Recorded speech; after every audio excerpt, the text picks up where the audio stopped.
Olá, boa noite. Hoje vamos falar sobre a história dos indígenas e da importância da cultura deles no país.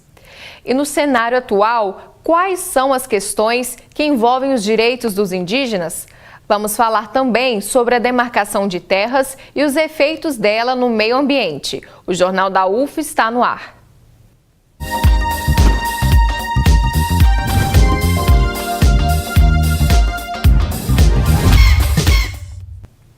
E daqui a pouco, às 7h30, tem mais um duelo da Superliga Feminina de Vôlei. A partida vai ser um duelo entre o Praia Clube e o time Balneário Camboriú, de Santa Catarina. O jogo acontece na Arena Praia, em Uberlândia. E agora, um alerta em Minas Gerais. O histórico da dengue no estado já dá sinais em 2019 e exige mais atenção com o mosquito Aedes aegypti. Em 14 dias, milhares de casos prováveis e 3 mortes suspeitas em decorrência da doença foram registrados. E uma notícia triste para os fãs de sertanejo. Morreu nesta madrugada o cantor Marciano, da dupla João Mineiro e Marciano. Ele está sendo velado em casa, na cidade de São Caetano do Sul. O artista sofreu um infarto fulminante aos 67 anos de idade. E agora então vamos falar do tema do JU. De acordo com informações do Censo 2010, cerca de 0,4% da população brasileira é formada por indígenas, um total de 800 mil pessoas vivendo no país. Segundo a Fundação Nacional do Índio, FUNAI, existem 225 povos indígenas, além de referências de 70 tribos vivendo em locais isolados e que ainda não foram contadas. A cultura indígena pode ser reconhecida de várias formas. Veja na reportagem. Os traços, adereços e até as tatuagens revelam características. Yunak, como o próprio nome revela, é filha de indígena e também se considera indígena com muito orgulho. História que ela conta com empolgação. Minha mãe fala que eu transito entre dois mundos, né? Porque eu não sou branca, mas eu também não sou aquele indígena do imaginário popular, que vive na aldeia, que anda pelado, que come peixe, inclusive, gente, deleta essa ideia da cabeça. Isso não existe mais. Mas assim, a forma de pensamento, mesmo não tendo crescido na aldeia e tal, é muito diferente. É tudo muito do coletivo, é tudo muito junto.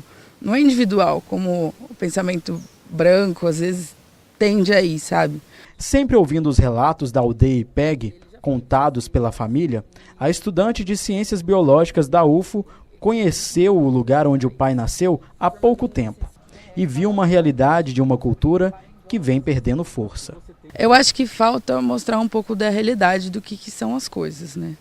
Porque perder um pouco, igual eu falei anteriormente, perder um pouco dessa ideia do indígena de 1500, porque a gente está em todos os lugares. Eu estou aqui na universidade, meu irmão está na universidade dele, conheço pessoas que trabalham, que são indígenas. Então, assim, a gente está ocupando todos os espaços. E eu acho que a gente merece o devido respeito e reconhecimento como as outras pessoas. Diferentemente do que muitos pensam, os povos indígenas brasileiros possuem diversas características que destacam uns dos outros. E a cultura desse povo pode ser acessada na internet de diferentes formas. Uma delas por meio de canais no YouTube, produzidos por indígenas. Eu já perdi a conta de quantas vezes ouvi. Caraca, olha só, o índio com o celular. Te expulsaram da aldeia? Ah, você deixou de ser índio. Este professor ressalta a valorização dos povos indígenas. Tem cerca de 900 mil índios no Brasil, dividido em cerca de 250 etnias. O tamanho desses grupos, dessas etnias, varia bastante, tá? Mas a maioria dos grupos tem entre 100 e 250 membros. Existem etnias menores ainda do que isso, e existem também alguns grupos que se destacam, que têm aí cerca de 15 mil, 20 mil, até chegando a 40 mil índios, né? Então o tamanho de cada etnia também varia. E também existe uma significativa, essas diferentes etnias também são falantes de diferentes línguas, são mais de uma centena de línguas faladas no Brasil contemporâneo. Outro ponto a ser destacado é a taxa de mortalidade de indígenas. A questão da mortalidade indígena, ela também varia conforme a situação social de cada etnia, né? E a sua relação principalmente com a sociedade envolvente, com a sociedade regional e com a sociedade nacional, né? Então, os índios que vivem, por exemplo, numa situação fundiária irregular, que não tem terra, né, eles têm uma vulnerabilidade social maior, e isso reflete numa taxa de mortalidade maior, né? Os índios que já conquistaram a sua terra, né, e que vivem num certo isolamento, vamos dizer assim, da sociedade envolvente, um isolamento relativo, até pela dificuldade de acesso às suas terras, como é o caso dos índios da Amazônia Legal, né, e de algumas partes mais remotas do Brasil. Esses índios já começam a demonstrar um gráfico demográfico de ascensão, né, conseguindo aí recuperar taxas demográficas saudáveis, né, tendo em vista que essas sociedades, na sua grande maioria, elas foram exterminadas, seja pela questão, né, da saúde, né, por infecções, por doenças, né, que a gente chama da guerra biológica, né. Quando os europeus vieram para o Brasil, eles também trouxeram bactérias que acabaram deteriorando essa população, ou mesmo pelo extermínio físico que elas sofreram ao longo do tempo. Uma cultura que deve ser preservada e passada para outras gerações, assim como a UNAC tem feito e faz constantemente sobre a história de seu povo. O orgulho de ser indígena é o orgulho de levantar todos os dias e olhar para o espelho e falar assim, eu sou indígena e é isso, e deixar as pessoas falarem o que elas têm para falar, deixa falar que a gente não merece estar aqui porque a gente usou cota, deixa falar que a gente não merece estar aqui, que devia estar na aldeia, sabe? Não me interessa, o que me interessa é que eu vou levantar a cabeça e eu sou isso e ninguém vai mudar. Não tem como você tirar isso de mim. Ninguém pode tirar isso de mim. Esse orgulho, essa coisa que eu tenho, os meus olhos puxados, meu cabelo preto, ninguém vai tirar de mim. Ninguém vai tirar meu sangue. Então é ter força para continuar. Para participar do Jornal da UFO de hoje, então, nós convidamos Maxuara Cadivel, artista e pai, inclusive, da entrevistada, né? Boa noite, bem-vindo. Boa noite. E também nós convidamos a Gabriela Junqueira, que é professora e doutoranda em Antropologia Social pela Universidade Federal de Goiás. Boa noite, obrigada pela presença. Obrigada pelo convite. Vou começar com você. Conta pra gente, Gabriela, nós apresentamos alguns dados, sim, mas hoje até mesmo já são novos dados. Atualiza pra gente. Hoje a gente tem uma média de 900 mil indígenas mesmo, como o professor Diego levantou. E a gente tem cerca de 305 etnias, falando 274 línguas indígenas, né? Então, acho que é importante a gente mostrar essa diversidade para quebrar justamente esse imaginário do indígena genérico, de um indígena universal que está lá na aldeia ainda, lá em 1500, como ela falou na reportagem. Então, eu acho que é importante a gente levantar esses números, porque ele traz a grande diversidade, biodiversidade e sociodiversidade desses povos indígenas. Certo. E Maxuara, conta pra gente também um pouco da sua história, o que você acha também do que a sua filha posicionou, bem interessante, né? Do que acontece hoje em dia, como as pessoas têm tratado, né, os povos indígenas. Eu fiquei surpreso que eu não sabia que minha filha tinha dado a entrevista, em primeiro lugar.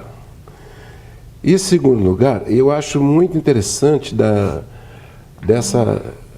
desse lado mítico da cultura indígena, porque como ela falou de zó, de cabelo, e eu levei ela na aldeia agora, dia 4, para conhecer, ela foi convidada para participar das festas das mulheres lá.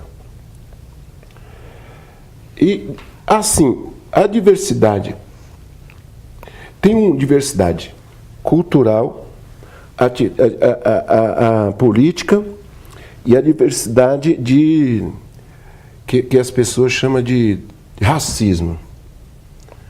Isso, caramba, com o meu trabalho, foi muito legal. Porque cada pessoa que tem um olhar, uma tiragem, uma dimensão, me compõe mais. Da maneira que se foi crescendo o país e dos meus trabalhos de artes indígenas através do cinema, eu fui entendendo outra intelectualidade e leitura na área de antropologia social, meio ambiente e cultural, seja onde você está. Caramba! Isso, para mim, isso foi no final dos anos 70, 80, 70 para 80, que eu entendi isso muito rápido, porque quando eu conheci São Paulo, eu não conheci índio, eu conheci só estátua de índio. Tibiriçá, Manuel da Nóbrega. Eu li um livro lá, num pátio do Colégio São Paulo, que falava sobre um guerreiro Tibiriçá que estava enterrado debaixo da igreja da Praça da Sé, que foi o índio que ensinou os caminhos dos rios para conectar outros contatos de outros povos. É o Tibiriçá e o Manuel de Nóbrega. Ele está enterrado até hoje lá. E tem outro Cuyambebe, o outro grande índio guerreiro, que era de Campo de Goitacazes, do Rio de Janeiro. Então ele ajudava o Ubá, que é canoa, que não tinha navio, canoa. Ubatuba, onde teve o encontro de São Vicente, Manuel. Aonde eu acabei fazendo a participação de uma série chamada A Muralha. Caramba, quando eu vi a história da muralha, li o livro, e eu estava fazendo uma parte do filme da muralha, eu falei, caramba, não contar a história certa para o não indígena, porque na realidade nós somos todos índios. Está intrínseco à nossa história como brasileiros. Está na literatura, está na cultura, está na pintura, está no canto, está na dança. E eu estou aqui culinária. Na culinária, está em todos os aspectos, está no cheiro, está em todos. Eu estou em Uberlândia, basicamente, por causa da minha menininha Yanak, porque na realidade foi um encontro assim. Teve um programa na televisão, rápido, que chamado Encontro Marcado, que era da Nusa Leão, parece que apresentava no Rio. E cada uma pessoa falava o encontro que você teve na sua vida. Então, eu acho que do encontro marcado eu tive com a mãe de Yanak, que não foi planejado, foi nada, aí tá.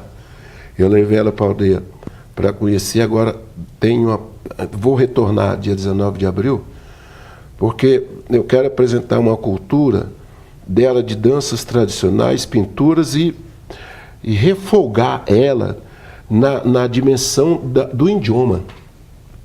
Porque eu fui criado com a minha avó, quando eu saí da aldeia, que não tem um idioma assim. Quando a minha avó, eu ia conversar, minha avó não falava português, eu ia conversar com a minha avó e ia pedir fósforo. Não tem um idioma fósforo. Esse é um desafio quando se trata da questão da língua hoje, os indígenas e o país? Até hoje. Porque não tem no idioma, quando eu saí lá, não tem um idioma. Dinheiro, eu conheci outras etnias. Caiapó, por exemplo, Piau-Caprim. Piau-Caprim é folha que cai. Então ele conheceu o dinheiro caindo, então chamou folha, né? Piau-Caprim, folha que tem. No meu idioma é Tchuqueti. Uné, água.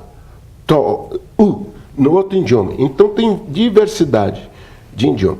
Então eu tenho assim, as minhas tias antigas, que estão vivas, que eu apresentei para minha filha lá na aldeia, e ela praticamente ficou assim meia estática.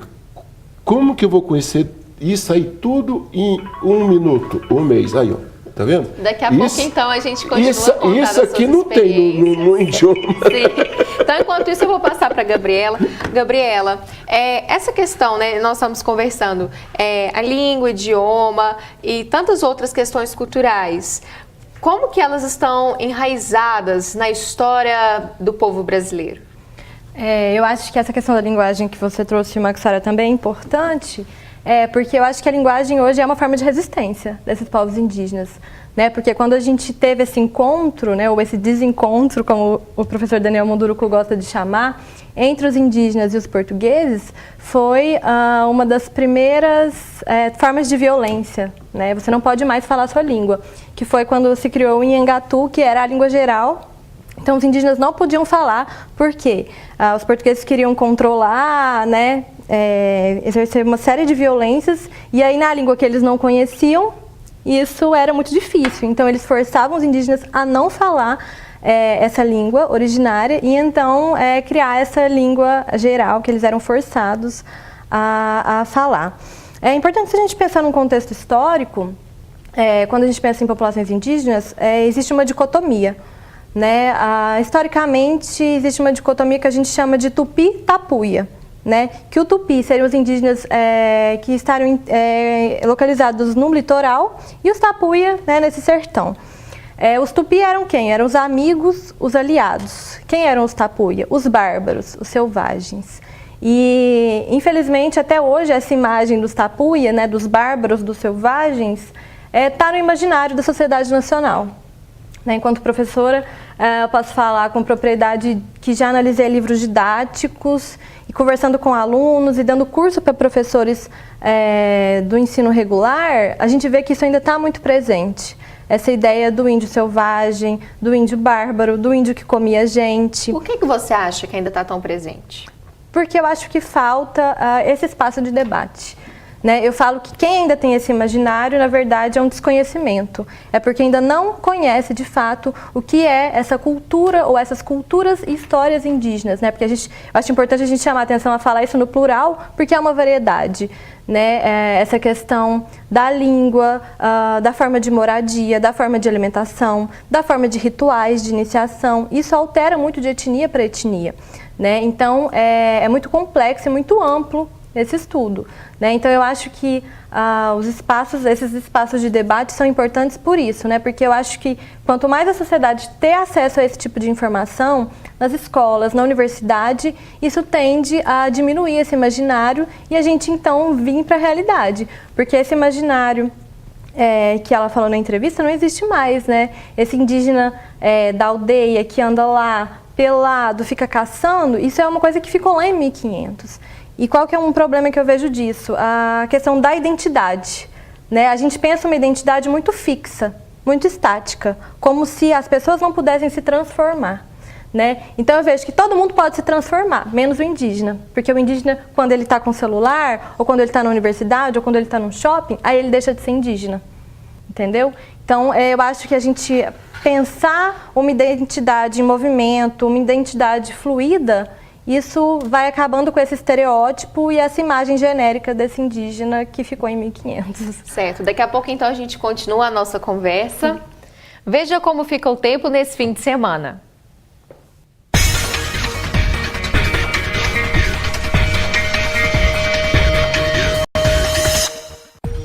O fim de semana em Uberlândia terá clima fresco. A temperatura varia entre 30 e 19 graus. Com possibilidade de chuva à tarde e à noite. Já em Monte Carmelo, a previsão é de céu nublado e chuva a partir da tarde. Mínima de 19 e máxima de 30 graus. O clima continua quente em Ituiutaba e pode chover à tarde e à noite.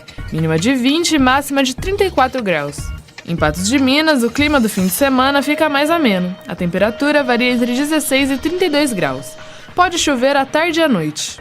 Em Monte Alegre de Minas, o fim de semana fica quente, com possibilidade de chuva à tarde e à noite. Mínima de 18 e máxima de 33 graus.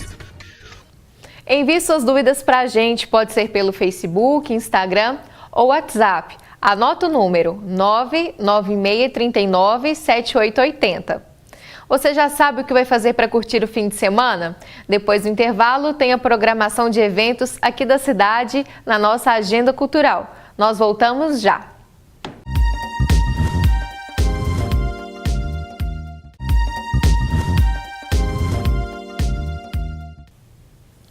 Na edição de hoje, nós conversamos sobre o tema História dos Indígenas no Brasil e o cenário atual.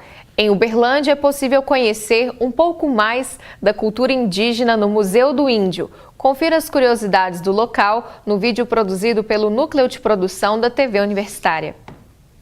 O Museu do Índio é um órgão ligado à Proex de Cult e foi constituído em 1987 a partir da coleção doada por Maria Oranides Crozara ao curso de História da Universidade Federal de Uberlândia. Com as novas aquisições e doações, o acervo passou a reunir cerca de 2.500 objetos representativos de 80 povos indígenas brasileiros.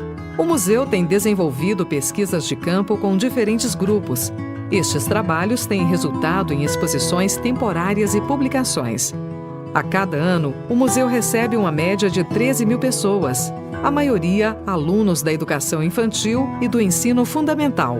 O museu contempla a dimensão educativa de seu acervo, contribuindo para que a educação escolar se torne um ambiente mais crítico e consciente da realidade vivida pelos povos indígenas brasileiros. Sempre que possível, há acompanhamento dos próprios grupos indígenas, como protagonistas na concepção e na condução das formas de veiculação de sua imagem e do seu conhecimento nas exposições. O museu funciona de segunda a sexta, das 8 ao meio-dia e das 13 às 17h30. Valorize o patrimônio e a memória cultural do nosso país. Museu do Índio, Universidade Federal de Uberlândia. E a nossa equipe foi às ruas para saber a opinião das pessoas sobre a demarcação das reservas indígenas. Olha só. Qual é a sua opinião sobre a reserva de terras para indígenas? Eu acho muito justo, porque afinal de contas eles já estavam aqui quando a gente chegou, né? Nada mais do que justo eles terem o pedacinho deles, né, para plantar, para sobreviver, né, para sobrevivência, não é? Eu acredito que isso aí já deveria ter sido feito há muito tempo, porque eles merecem, são os primeiros e eu acho que não tenho nada contra e só a favor. A minha opinião é que deve ter as reservas, deve ser respeitado por nós, tudo. Então a gente vê muita reportagem, porque sempre eu vejo as pessoas chegar lá e tratar os índios muito bem quando vai lá, porque aquilo ali é o habitat deles. Não adianta a pessoa querer tirar, porque tem que ter. E não diminuir, porque como nós aumentamos, o ser humano aumenta, os índios também aumentam. Se tivesse possibilidade de aumentar as reservas para eles, era melhor do que tirar deles. Não existe isso. Basta as nossas matas que já acabou tudo, que o povo acabou com o mundo. Acabou. Nós não tem mais, agora fica fazendo essas reservas, mas não é o natural. O natural é muito mais bonito, né?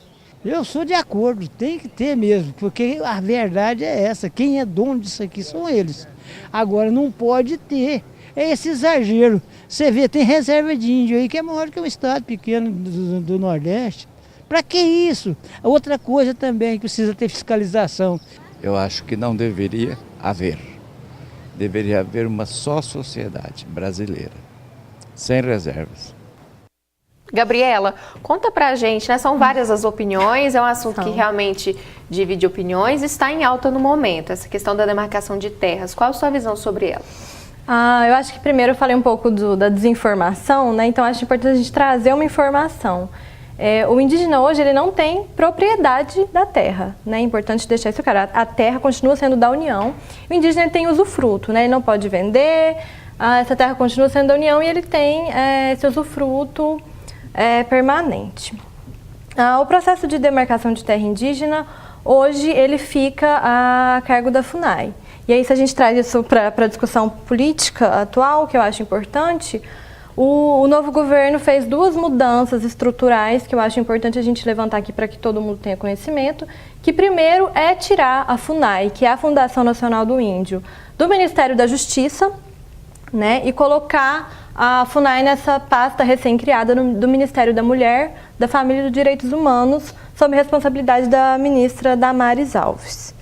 Né? Isso deixa muito claro que esse novo governo um pouco está com dificuldade de onde alocar essa demanda indígena, porque desde dezembro o presidente Jair Bolsonaro discutiu que não, vamos colocar a FUNAI no Ministério da Agricultura, aí depois a gente foi para o Ministério da Cidadania, voltou para a Justiça e acabou no da Mulher, da Família e Direitos Humanos. Então mostra que eles estão um pouco incertos, né? E eu acho que o cenário que a gente tem hoje é esse, um cenário de incerteza, de insegurança e que coloca em perigo as populações indígenas.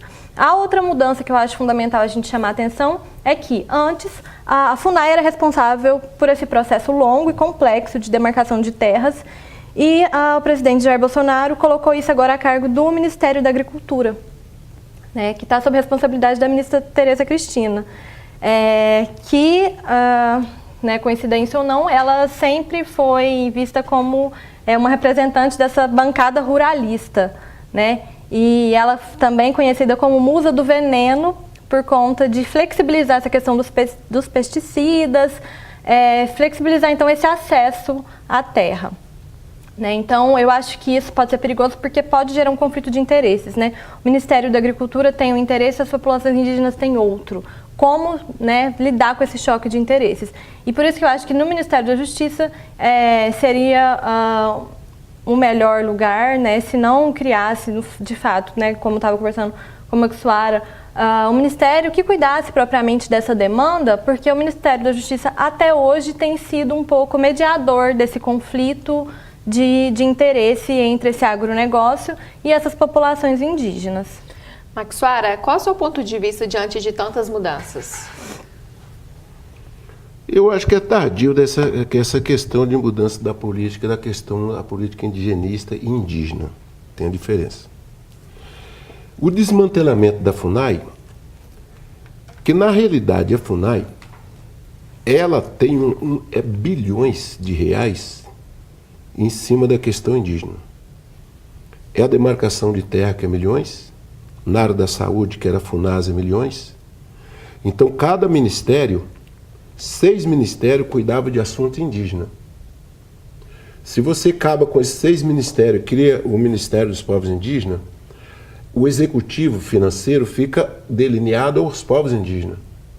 Se esfacelou o Bolsonaro, na realidade, ele está igual o Tatu, ele está fuçando, porque na realidade, quando entrar o Senado e o Congresso, aí vai entrar a realidade da política nacional. É Constituição e Estatuto. Tem o Índia, deputado federal, e tem 3 representantes fantásticos na questão indígena. Tem quando o governo Lula desmantelou a Rosal, lá em Roraima, na Paracumã, aquela Raposa Serra do Sol, abandonaram tudo, mas não deu a revitalização financeira para os índios continuar o trabalho. Essa ministra, eu estou observando, e mesmo assim, a minha terra, do meu pai, parte Cadivel, homologada, ratificada e marcada, 535 mil hectares de terra. Da parte da minha mãe, Terena, também ratificada e marcada. Reuniu lá, agora, dia 4 de janeiro, os índios estão saindo para catar maçã no sul. São 400 indivíduos indígenas deixando a aldeia, papai, mamãe, titio, criança, vovó, vovô, para catar maçã até abril. Pergunto eu, em vez de trabalhar na terra dos gaúchos, por que essa ministra não investe na área indígena? Financia trator, faz um convênio com a universidade, entra a pessoa lá da universidade e fazer pesquisa de solo, agrônomo, engenheiro agrônomo, na área de saúde. Agora eu saí de lá, o índiozinho lá, o cacique lá, Samuel Soares, ele falou, olha, Marcos Soares, eu vou inaugurar o hospital hoje é 18. Eu quero inaugurar o hospital aqui, fazer o convênio com o SUS. E eu estou muito feliz, você contribui com dinheirinho para a gente fazer um churrasco aqui? Claro, vamos fazer. Mas hoje, dia 18 de janeiro, procura todo mundo na internet aí, tomou posse a secretária de saúde aqui da UANA. Como que o índio inaugura um hospital na aldeia se entrou hoje tomar posse uma secretária de saúde? Cadê o benefício? Não tem benefício. Cadê essa história? Então, eu estou deixando, é igual quando você pega peixe grande, você dá a linha para pegar o peixe. Agora, quando você não quer pegar o peixe, dá a linha e salta o peixe. Esse peixe que está ciscando igual galinha, que é o presidente, a ministra e outro ministro, eu acho que como o meu amigo Juruna diz assim.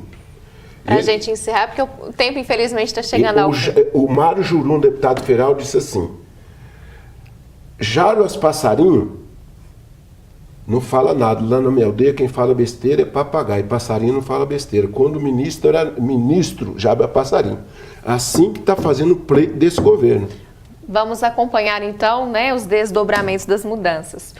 Hoje é sexta-feira, vamos conferir as dicas da nossa agenda cultural.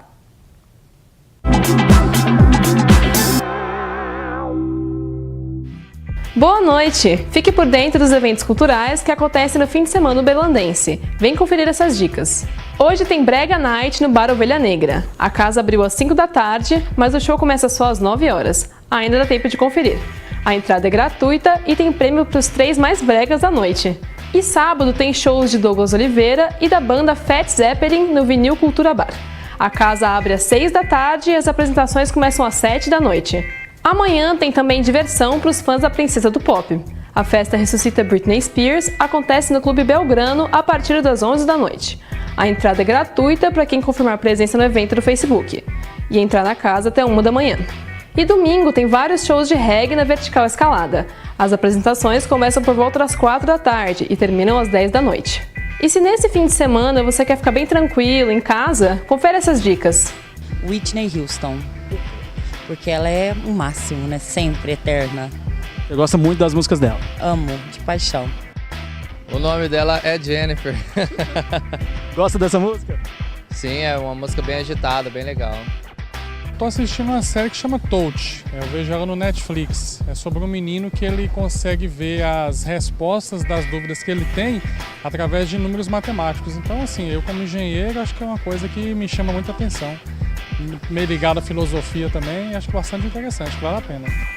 E a agenda cultural de hoje fica por aqui. Espero que você curta o fim de semana. Nos vemos na próxima sexta. Até lá!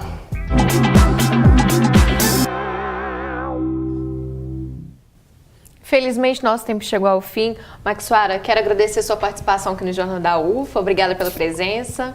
Muito obrigado pelo convite. Gabriela, muito obrigada também por ter participado dessa edição. Imagina, eu que agradeço e espero ter contribuído um pouco para ampliar esse conhecimento sobre as populações indígenas. Sim, nós agradecemos a participação de vocês dois. E também quero agradecer a sua companhia. Um ótimo fim de semana para você e até mais.